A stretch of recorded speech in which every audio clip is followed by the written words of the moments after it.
Another soft landing.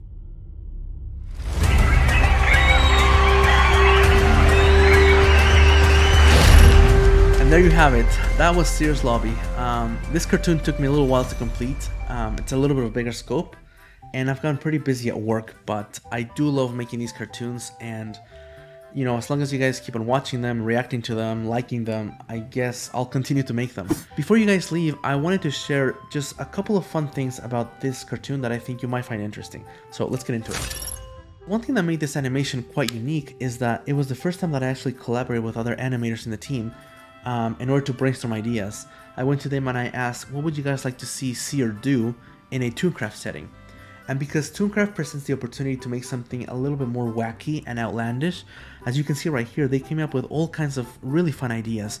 And in comedy, the thing is, all of the beats have to be super tight, and the tempo has to be hitting quite well. And unfortunately, I can't fit all of these ideas because the story has to hit, right?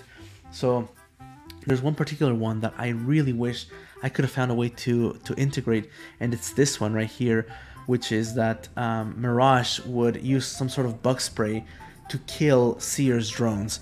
And just the visual of that was really hilarious, and I even made some sketches here to show how that could have worked.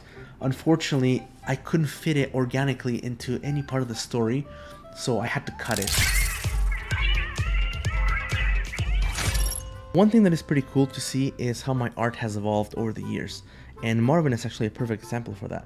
So if you look at the very left, you can see the very first Marvin that I drew, and he first appeared in the episode AFK as a watch, and he's very simple. The colors are the same and the shape is generally the same, but he's very plain shapes, very big shapes. And then on the second one here, he appeared on the last faction with Viper, and he needed to do a lot more things on that video than on the first one. So as you can tell, I had to redraw a whole bunch of stuff, his legs, his arms, his head, because it needed a lot more points of articulation. And then on the third one here is the one that I just used for Seer. And again, I don't think it's that my art has gotten much better over the years, because I honestly don't feel like I draw very good. It's just that depending on what I need the character to do, the art had to evolve and adapt depending on what I was gonna use it for. So he's very simple over here, but at the end for this new video, since he needs to do a variety of things and emote a lot more, just the art naturally has to evolve as the storytelling evolves.